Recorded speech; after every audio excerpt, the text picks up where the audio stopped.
I came across a trending post on Reddit. In the photo there it was, the necklace I had personally picked out for my daughter. I still remember how happy she was when she received it. She kept saying how lucky she was to have the best mom in the world. But the post itself told a very different story. It painted me as a cold, manipulative mother, someone who only used money to control her child.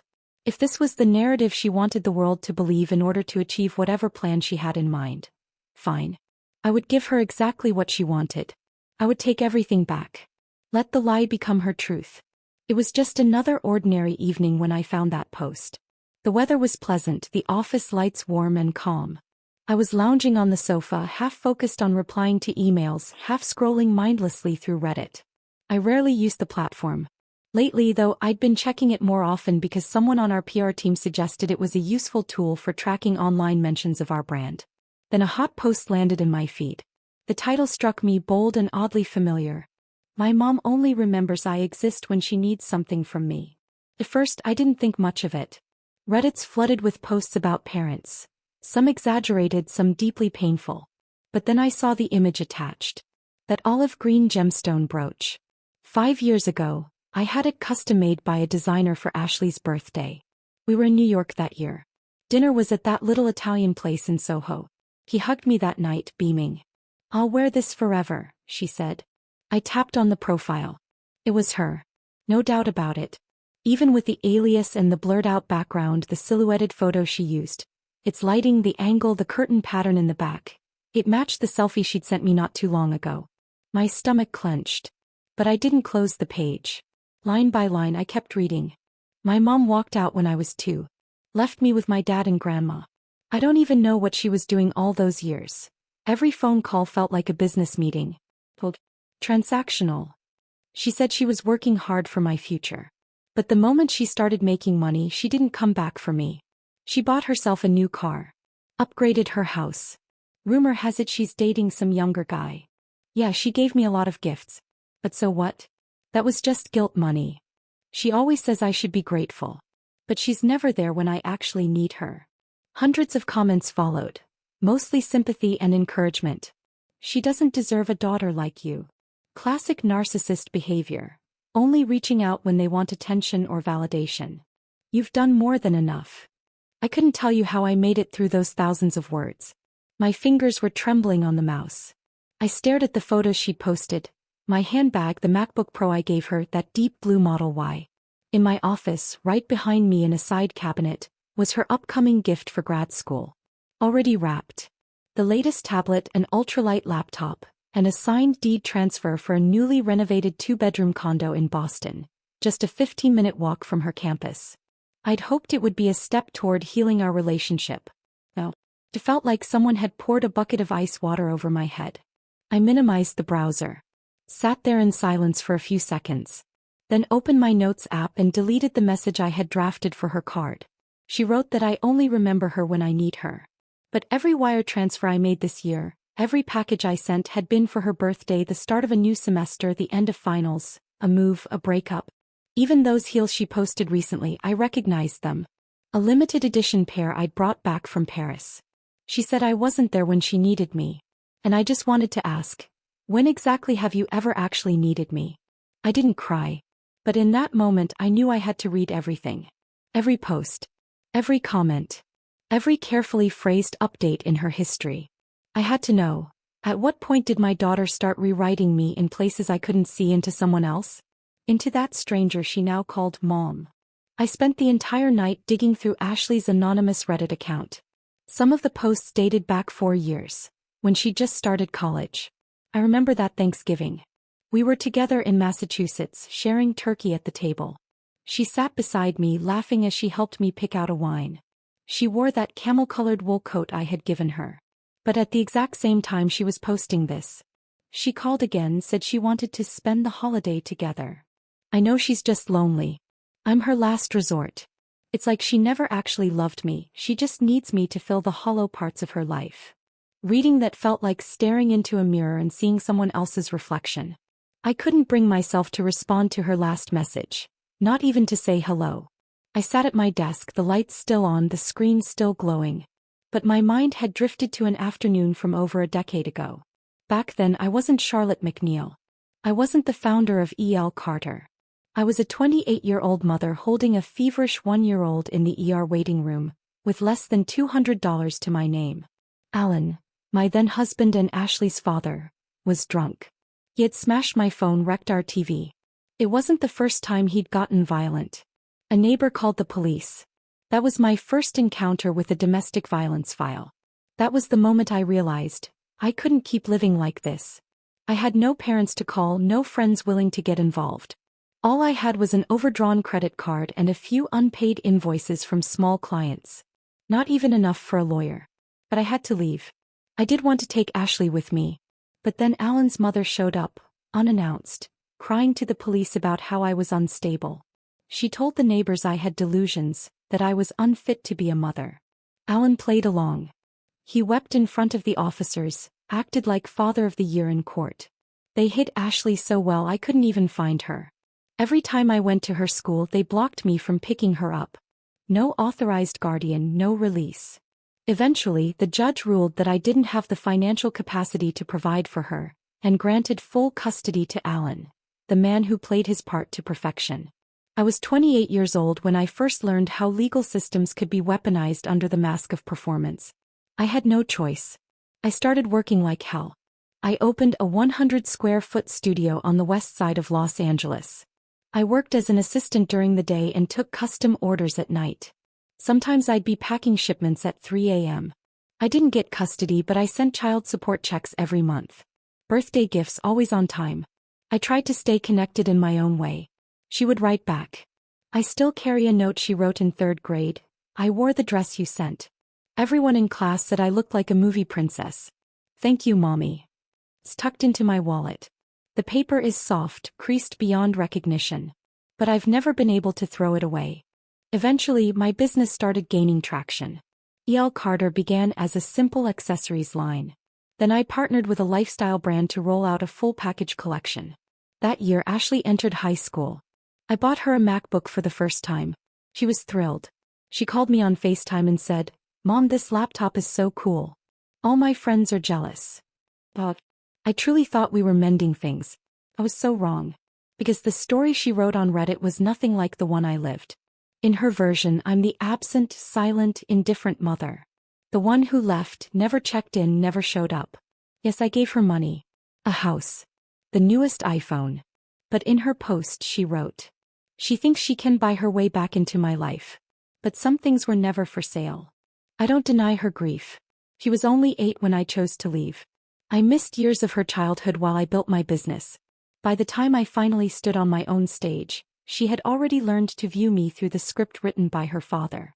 But what I never expected was for her to take those wounds and parade them online, for strangers to dissect, to validate, to share. For her to turn our pain into content. I used to believe Ashley had just been misled. Maybe it was Alan's influence or her grandmother's words that shaped her. But no, I'm not so sure. She's not just recounting trauma. She's building a persona, one of the abandoned daughter who rose above it all. She says she doesn't need me. Yet everything she flaunts, her jewelry, her handbags, the vacations she brags about, they all came from me. I locked my phone. The house was so quiet I could hear the wind brushing against the window panes. I stood up and walked to the bookshelf. Then I reached for the black file folder. Inside the black folder were all the documents I'd quietly gathered for Ashley over the years. Bank transfers, real estate deeds, insurance policies, her childhood medical records, and copies of my email threads with attorneys. This wasn't about revenge. I just needed to understand, at what point did I become the cold, calculating, bad mom she described to the world? The one who only showed up for attention, who weaponized money as love. I needed time. And more than anything, I needed the truth. This was not the time to be soft. I had to see things clearly now, even if it meant admitting the most painful thing of all. The daughter I cherished with every ounce of my love, the child I had built my life around protecting, was no longer who I thought she was. I've never considered myself naive. Over the past 20 years, I've faced every kind of deception. Contracts laced with traps, partnerships that turned on a dime, business meetings where smiles masked knives. My office bookshelf is lined with ledgers chronicling these battles. But I never imagined I'd need to summon that same level of vigilance to confront my own daughter. I archived every post from her Reddit account. Screenshots, timestamps categorized by content. I even compared the time she messaged me with the time she was posting. She would text me, "I miss you so much, Mom," then post publicly, "Another FaceTime with her tonight. He's so pitiful. I don't want to be the one who breaks her." At first I tried to rationalize it. Maybe she was just venting. Maybe she misunderstood me. Maybe she'd been caught in a low mood. But the more I read, the more curated it all became. Better photos, sharper captions, carefully chosen language. This wasn't spontaneous. It was a constructed narrative. I'm not a tech wizard, but I asked one of our content interns, bright kid, digital native, to help me analyze her account's traffic and content strategy. She skimmed through a few posts and said, "Someone's helping her. This isn't amateur work. Structure, timing, tags. This is coordinated." I nodded and wrote one name in my notebook. Alan. Ashley's father. He never changed. He never will. Alan was charming when we met. Tall, warm smile, smooth talker. But behind closed doors he was possessive, narcissistic, and obsessed with control. When I started my business, he'd sneer, calling me unfocused and shameless for stepping into the public eye. When I gained traction, he said I'd abandoned the family. When the money started rolling in, he wept in front of Ashley and whispered, "Your mom left us. She only cares about money." I thought we'd cut all ties years ago. But now I realize, I underestimated how he used Ashley as a tether, a way to keep poisoning the well between us. Fully. Relentlessly. I remembered a conversation from a couple of years ago. Ashley had messaged me, "Dad's sick. His medical bills are piling up." Without a second thought, I transferred the money. She texted, "Thank you, Mom." Now I'm almost certain that money never saw a hospital. It went straight into Alan's pocket. And if her online persona was something they built together, Alan would be reaping every bit of it. He's always excelled at playing the wounded, innocent father. The puppet master hidden in the shadows. Maybe at first Ashley was just repeating what she'd been taught. But now, with her knowledge of platform growth, monetized posts, fan donations, this is no longer passive. She's a full partner in it. I turned back to my laptop and logged into the E.L. Carter backend. We'd been preparing a new campaign titled Second Acts, a collaboration with a nonprofit helping single women re-enter the workforce. The theme felt close to home. Initially, I'd planned to join later under my personal name. But now I was changing course. I needed to prepare, not to fight, not to beg for understanding, but to protect myself. To protect the empire I'd spent 15 years building from the ground up. One that could crumble under the weight of an unchecked narrative. I began reworking my public presence. I reached out to Cindy, our most empathetic livestream host, and asked her to center next week's session around a new prompt. Are single moms ever what you think they are? I didn't mention Ashley. I just wanted to hear how the audience responded. I needed to gauge what the world still had space to believe. Then I contacted our editorial team and requested a short-form video. The title? The Mother Who Wasn't There, Still Fought. I wouldn't come out and say it was my story. But I needed those who'd only heard Ashley's version to at least encounter another voice. A different note. I'd already lost the power to tell my side once, in my marriage. I wouldn't lose it again. And this time it wasn't just about me. It was for the women who were constantly defined by others. For the mothers rebuilding from rubble. For the ones who were never perfect, but who deserved to be heard. I closed the notebook gently and exhaled. "Alan," I whispered, "you still don't know what I'm capable of. This time, you don't get to write my story using someone else's voice." I knew I had to find a way to talk to Ashley. Not a confrontation. Not a showdown. Just a test. Like walking a tightrope. I couldn't lay all my cards on the table, not yet. The truth too soon would only push her further away. She'd slammed the door in my face like she always did. But I needed to know where she stood now. Was she still lost in someone else's story, or had she learned to perform it by heart? So I called her. Not from my personal line but my work phone. She picked up quickly, her tone light. "Mom?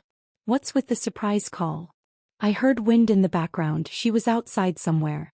"I was just thinking about you," I said with a soft laugh. "Work's finally calmed down. Thought I'd check in. How's the new semester?"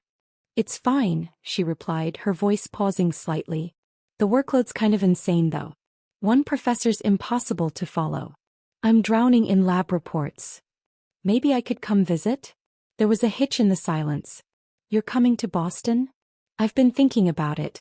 And maybe bringing someone with me. The wind noise faded. The line got very still. Someone. Who are you bringing? I let the silence hang a beat, like I was carefully choosing my words. A friend. Someone I've been seeing. Thought maybe it's time you met. The pause on her end stretched. Then a laugh, thin tight. A friend? Like, dating kind of friend. Yes, I said evenly, forcing calm into my voice even as something in my chest wound tight. We've known each other a few months. She didn't say anything. I waited, half expecting a joke, a playful jab, maybe even a polite congratulations. Instead, her voice dropped, sharp with disbelief.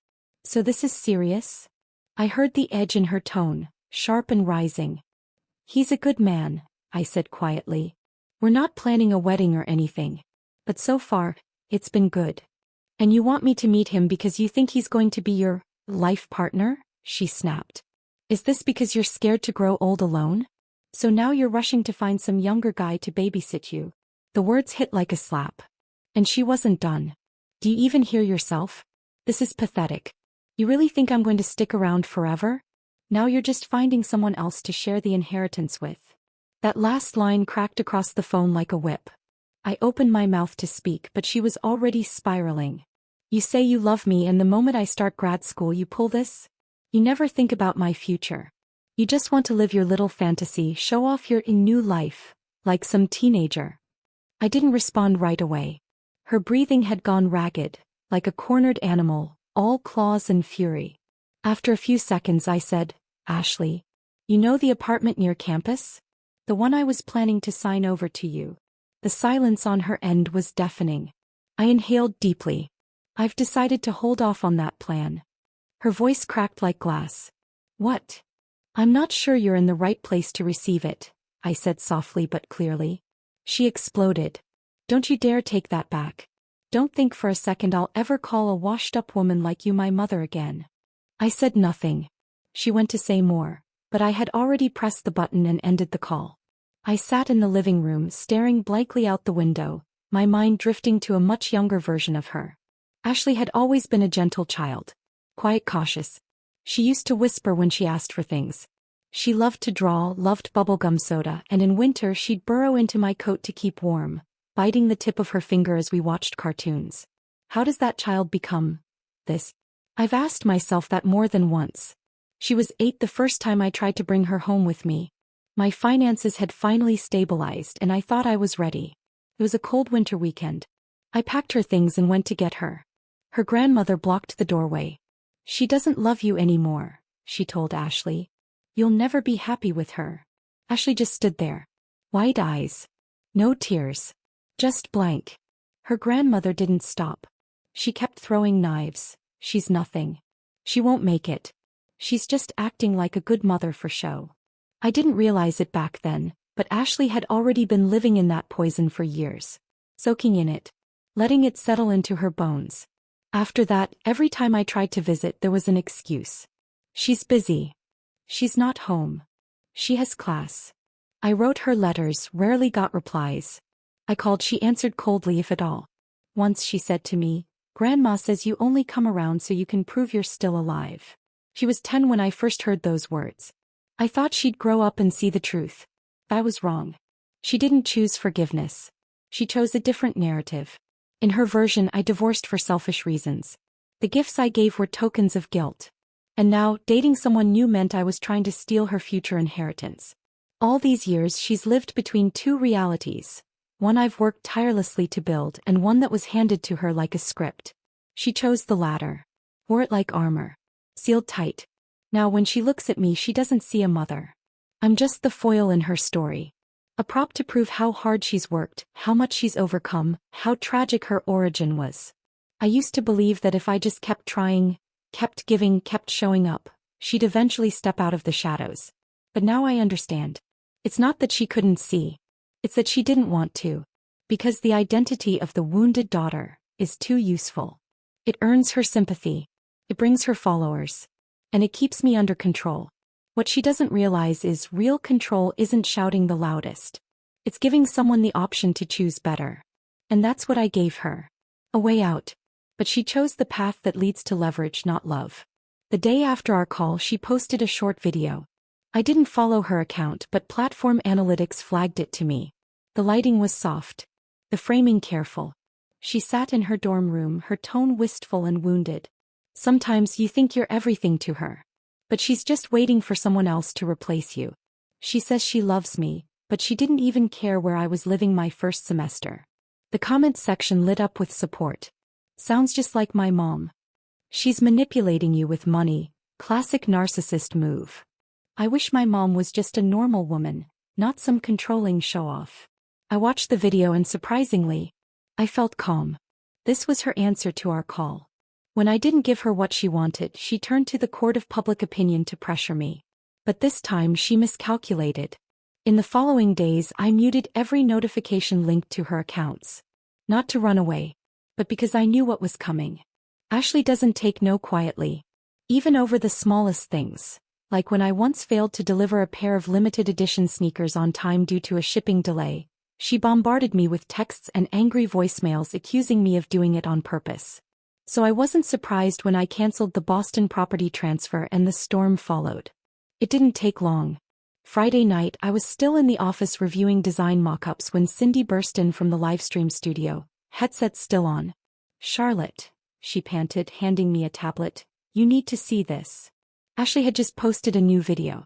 This time she used her real name. She was wearing the beige wool coat I'd given her. Scented candles flickered in the background. The lighting was dimmed for that cozy late-night confessional vibe. The opening line hit hard. "Have you ever had your own mother use money to emotionally blackmail you?" Then she told a story. A carefully shaped tale of a lonely, overbearing mother who used gifts to buy affection and manipulated her daughter with guilt. She looked tearful. Eyes glistening. Said she was always too afraid to speak her truth because people would call her ungrateful. The comments poured in. "This hit too close to home. She just wants you to orbit her like a lapdog. You're so brave. Keep speaking out." I watched all 5.5 minutes of it. My body went cold, but my mind was clearer than ever. This wasn't just a lie. This was an attack. Ashley used her platform and her title of daughter to call for a boycott of my brand. She even uploaded a blurred photo, me supposedly on a date with a younger man. She wasn't telling a story anymore. She was declaring war. I closed the tablet and turned to Cindy. "Get the backup footage ready," I said. "I'll be going live tomorrow. Myself." She nodded, a flicker of hesitation in her eyes. But her voice was steady. "It's time." I'd waited long enough. I wasn't caught off guard. Not really. 2 years ago, when Ashley first started building her social presence, Luke, her current boyfriend, entered the picture. He was charming in that overly rehearsed way, smiling just a little too wide. At our first dinner together, he glanced at my wine glass and said, "Wow, still drinking reds at your age? Respect." I laughed it off at the time, thinking he was just immature. But looking back now, it was pure condescension. Yes. I used to believe Ashley's behavior was all the result of Alan's indoctrination. But recent investigations told a different story. Luke isn't just the boyfriend. He's a partner in the strategy. My team dug into the back end of her account. We found the names listed under content investment and media ops. One shell company. Registered to Luke. This wasn't about self-expression. Ashley was the product. And I, her villain. The worse I looked, the better her narrative sold. I glanced at the plaque in the corner of my office. Women in Business Leadership Award. I'd accepted it in San Francisco last May. Ashley had texted me that day. "Proud of you, Mom." Now I realized. That was probably part of the script too. At 10 a.m. the next morning, I stepped into the livestream studio. This wasn't a product pitch. It was a special segment I titled, "What You See Isn't Always the Truth." I never mentioned Ashley's name. Not once. I didn't call out her account. I simply told a story as myself. I spoke about a woman who rebuilt her life after domestic abuse. About starting a business from scratch while saving every spare dollar for her daughter's future. About birthdays spent wondering, did I miss the moment she grew up? Then I held up the evidence. Screenshots of bank transfers. court rulings, police reports, and the little treasures I had kept from Ashley's childhood. This drawing, I said, holding up a crinkled piece of paper. She made it when she was 6. He told me I was her favorite person. She drew me holding her. The chat, once noisy and divided, went completely still. Then someone wrote, "You've always been there. We just only heard one side." More comments followed. "I've never met my mom either. My dad made sure of that. But she still wrote letters. Still sent clothes." Society is always ready to hear a child's pain. But whoever asks what the mother went through? By the time the stream ended, viewership had surpassed our expectations tenfold. Cindy messaged me privately. "This is the first time you've truly shown up." I nodded quietly. I didn't need to say a word. That same night, Ashley's video was still making the rounds online. But something had shifted. New comments began surfacing in her feed. Clips from my livestream. Side-by-side comparisons. Ashley wearing my brand's coat, carrying the bag I gifted her. And then, "You say your mom was never there, but your entire aesthetic screams she was." After the livestream, I didn't immediately return to the spotlight. It wasn't retreat. It was strategy. I knew that night had only marked the beginning of a deeper battle. In today's world, truth and perception are not the same. People don't believe what's accurate. They believe whoever speaks first. Whoever cries harder. Whoever tells the more compelling version. And for the first time, I had started telling mine. I went silent for 3 days. No posts. No updates. But our brand's backend kept buzzing. Cindy sent me screenshots. Reddit threads dissecting Ashley's posts had started showing cracks. Didn't she say her dad paid for her apartment? But I swear last year she said it was a gift from both parents. Which is it? She says her mom's controlling. But who paid for her college and grad school? That part's always fuzzy. I used to really feel for her, but now I'm not so sure. Some stuff just isn't adding up. Ashley's team scrambled. They deleted comments like wildfire. But I knew. Once a dam leaks, it never fully holds again. And then I spoke a second time. It was a Monday. I filmed a short video at my office. Less than a minute long. I looked into the camera and said only this. Before you share someone's story of pain, ask yourself, have you heard the other side? No background music. No filters. Just the wall behind me where a framed photo hung. Ashley as a toddler, curled up in my lap, biting her finger, her eyes bright as glass marbles. I didn't explain. I didn't defend. The video was shared over 60,000 times. Some called it manipulative. Others said I wasn't dramatic enough. But a growing number of people began doing their own digging. One user found an old post on Ashley's account where she claimed she hadn't spoken to her mother in 10 years. But she'd also posted photos of her high school graduation gift, with a thank you to mom. Another claimed she bought her first designer coat with her own savings. But someone else unearthed a comment she'd once liked that said, "Thanks to mom for the New Year's gift, dream coat." Then came the real firestorm. Luke's involvement was exposed. Not by me. A marketing professional posted anonymously on a community forum, analyzing Ashley's content timeline. They mapped her viral growth, strategic sponsor placements, and traced payment links back to a small content agency, registered under Luke's name. But the match that lit the pile? A clip surfaced from an old podcast episode where Luke had said, "Emotion is currency. Nothing hits harder than daughters calling out their moms. Add a tear and boom, you're viral." It's a gold mine. That quote detonated in Ashley's comments section. "So you sold out your mom for clicks? This whole thing was a con? She bought you everything and you turned it into a sob story?" I didn't respond. But I released something. On my brand's official page, I posted a gallery titled, "A Decade of Deposits, A Mother's Quiet Record." Screenshots of wire transfers, tuition payments, rent checks. Proof that I hadn't missed a single step of her life. Originally, I kept those records for myself. Now they were part of the public archive. In the comments, women left messages that read, "She's not perfect, but she loved deeply. This reminds me of my own mom. Quiet, relentless love. Now I get it. Sometimes love isn't loud. It's never leaving." That evening, 2 unexpected messages landed in my inbox. One was from Ashley's high school guidance counselor. She wrote, "I always thought you were just another absentee parent. I was wrong. That was just someone else's version of your story. The other message was from a former intern in a women's employment program I had once sponsored. She wrote, "Your live stream reminded me of my mom. She wasn't there when I needed her most. But later in life I saw everything she did behind the scenes. I might finally be ready to forgive her." I sat at my desk reading those words, my heart in a storm. Forgiveness is never just a word. Its weight doesn't just belong to the one who was hurt. Sometimes it's carried by the one brave enough to say, "I'm willing to understand." Ashley wasn't there yet. Her account had gone noticeably quiet these past few days, but I knew better than to think it was over. This wasn't the end. It was just the first wave of damage control being forced into retreat. She was still spinning. Still fighting to preserve something. What she didn't realize was that what she'd lost wasn't just a bit of platform credibility. It was the fracture of something much deeper, something she might not even be able to name yet. Public doubt was only the beginning. My counterattack was far from finished. Because the truth is, she wanted to tell stories. So could I. If she wanted the public to watch me, then I'd make damn sure they saw her too. Ashley stayed silent for an entire week. No new videos, no updates, no reactions.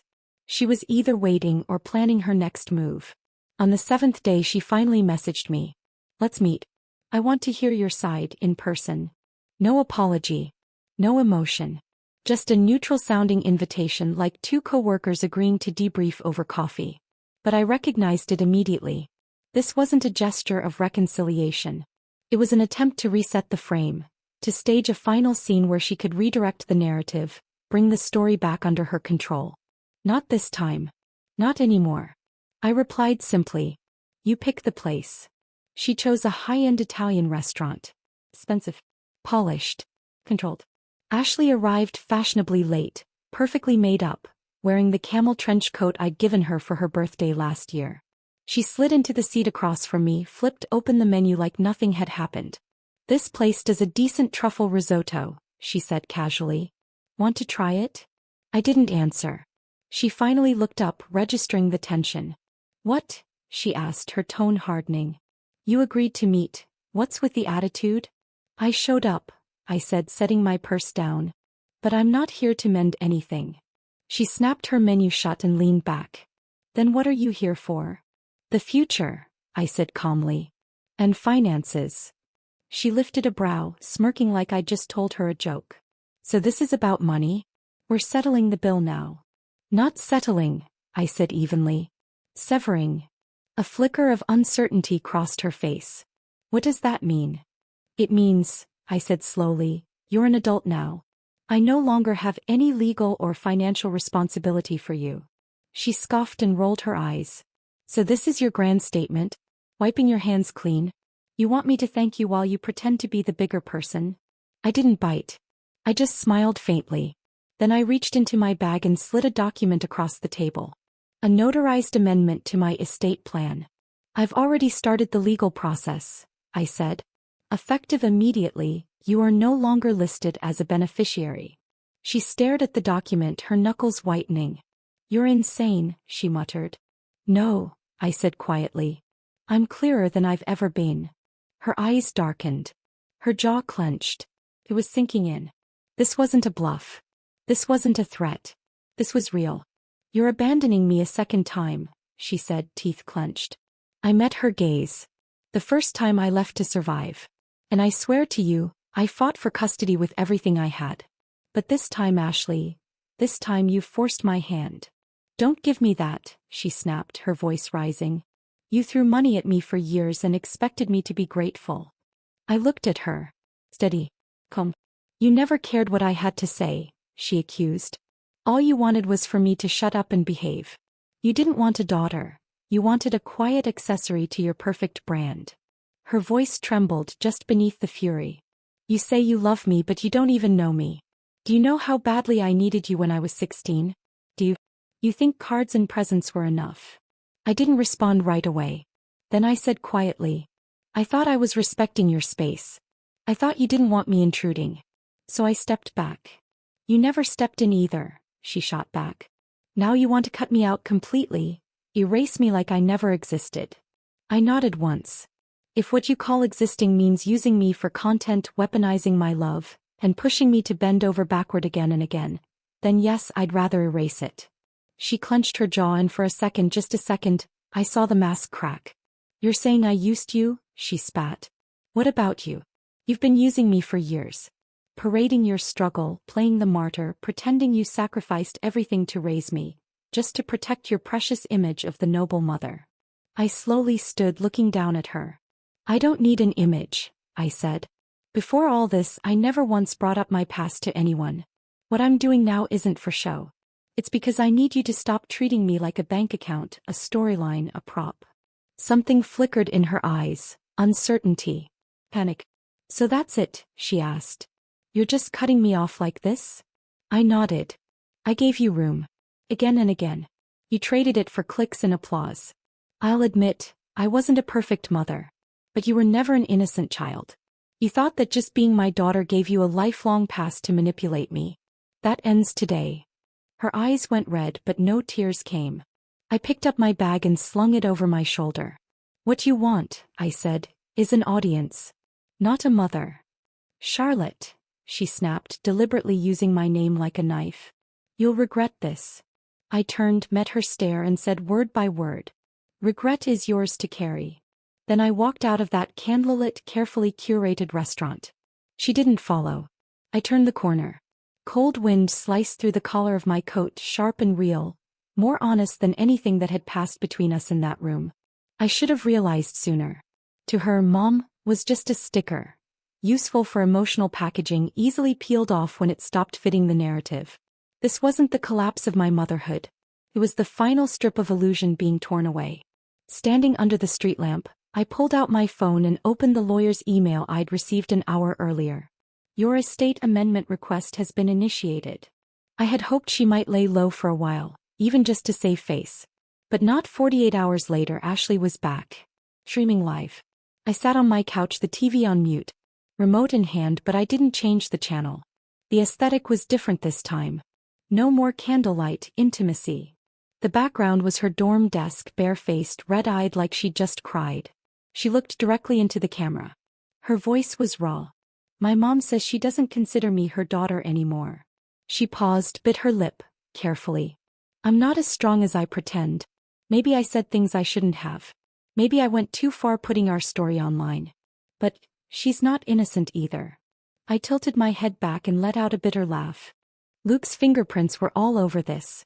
The emotional tempo, the deliberate vulnerability, the space left for the audience to fill in their own empathy. He was always the director, guiding Ashley to cry just enough, stumble just enough, confess just enough. The comments came fast. How can a mother be so cruel? This is just a family with no winners. If I were her, I'd be falling apart too.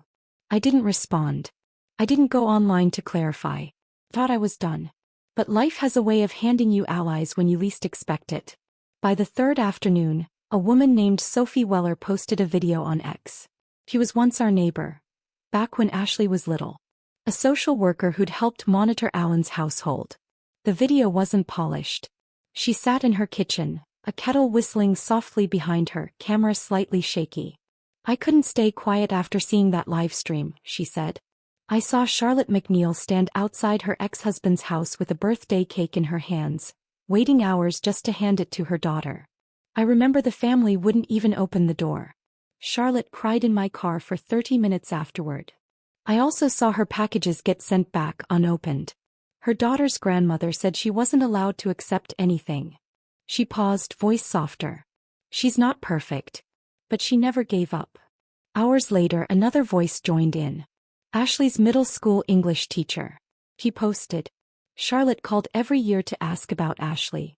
When Ashley failed math one semester, she offered to pay for tutoring. Her offer was refused. Her father said it wasn't necessary. And just like that, Ashley's carefully constructed, abandoned daughter narrative began to unravel. One post at a time. One lived memory at a time. More damning still? Luke vanished. He set his account to private. Deleted every trace of Ashley from his feed. Photos gone. Mentions scrubbed. Like a fox catching wind of the hunt, he disappeared before the fallout could touch him. Ashley meanwhile stayed online. Still trying. Still performing. But the comments had changed. Even her old teachers are calling her out. How long can she keep this up? Your mom was there. It was your dad who kept her out. I felt so bad for you at first. But now. I'm starting to see through the cracks. On screen her gaze shifted. She was unraveling. I didn't lie, she stammered. I can't explain everything. Some things were complicated. I turned off the TV. Not out of anger. Not out of spite. But because I didn't need to watch her stall her own collapse. This wasn't cruelty. It was clarity. Ashley hadn't just lost control of the narrative. She'd lost to her own entitlement. You can't demand compassion and use it as currency. You can't twist silence into guilt and expect eternal forgiveness. And you certainly can't take a mother's quiet devotion and treat it like a backdrop for your sob story. I walked to my study. Opened the drawer. Inside was the last thing I'd ever meant to give her. A letter I'd written 3 years ago, sealed in a white envelope. Meant for her graduation. It said, "To my daughter when you are ready." I held it in my hands for a moment. Then tore it in two. I sat down at my laptop, opened the draft from my attorney. The file was labeled, Updated Will 2.0. And under that line I typed, "All personal assets to be transferred into the Independent Women's Resilience Fund. Former heir Ashley McNeil, permanently removed." I hit confirm. And for the first time in years, I exhaled. Time has a way of washing everything clean. Memories, pain, all of it. One morning, as usual, I was sitting at the kitchen table with my coffee when a message from Cindy popped up on my phone. Just one line. "Her account's been taken down. Luke's probably done with her." I set my cup down and stared at the screen for a few seconds. Then I looked out the window. Sunlight filtered in through the kitchen blinds and landed softly across the back of my hand. It was warm. Just right. I didn't respond to Cindy. I didn't need to. Ashley's account being deactivated was only a matter of time. Her narrative had already collapsed. After Sophie and Ashley's former teacher came forward, more voices followed. Not with drama. Not to argue. Just quiet stories, offering another version of the mother Ashley never talked about. She couldn't hide anymore. But her real unraveling wasn't the deleted profile. It was the way people around her started stepping back. Luke was the first to disappear. He deleted every photo of them together. Even his LinkedIn was scrubbed. No more content strategist. Just student. A full digital retreat. I didn't bother checking if they broke up. I didn't care. They were never anything but co-conspirators, feeding off each other until the supply ran dry. The split was inevitable. As for her father, he didn't lift a finger. Word reached me that Ashley had reached out to Alan, asking for help managing her tuition now that she'd lost her brand deals. He reportedly texted back, "Didn't you say you didn't need parents? Go ask your mom." That was their relationship, transactional. Trust traded for control. Affection replaced by leverage. Now all her bargaining chips were worthless. Cindy told me later, Ashley had withdrawn from school. No official reason was given, but word among students was that she could no longer afford tuition, and couldn't bear the weight of being recognized for who she'd become online. I didn't verify it, because by then I had already stepped out of the loop. I spent 2 full weeks sorting through every piece of my personal and financial life. Accounts. Stocks. Real estate. Brand shares. Succession plans. Then I met with my lawyer and finalized the paperwork to fund something new. A women's support fund. I called it Second Voice. It wasn't created to comfort mothers. It wasn't to prove I was the one who was right. It was for women like me, who'd survived single parenthood, rebuilt from nothing, held it all in, and kept showing up anyway. I didn't want us to be reduced anymore. Not to absent mothers. Not to failed wives. Not to emotional middle-aged women. I wanted us to have space to speak. Even if it wasn't loud, at least loud enough to be heard. The advisory board came together fast. A group of sharp young women founders volunteered to join. They knew exactly what this fund needed to be. Our first meeting was held in a co-working space in the Bay Area. After it ended, I closed my notebook, gathered my things, and opened the door to leave. And there she was. Standing in the hallway in a baseball cap, head lowered. So, almost small. When she looked up, she froze, clearly not expecting to run into me. "I was wondering," she said, her voice quiet, If I could talk to you. Just for a minute. It took me a few seconds to recognize her. Jenna. Ashley's old college roommate. I remembered her. She looked hesitant but steady.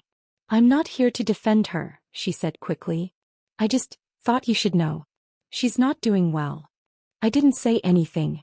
She tries sometimes, Jenna continued, frantically tries to get back into her accounts. To rebuild her platform. But no one's willing to help her anymore. I gave a slight nod. Thank you for telling me. She blinked as if she was expecting more. You don't want to see her? It's not that I don't want to, I said, pausing, voice calm. I just don't know if I can truly let her back in. Jenna bit her lip, looked away, then nodded softly. I understand.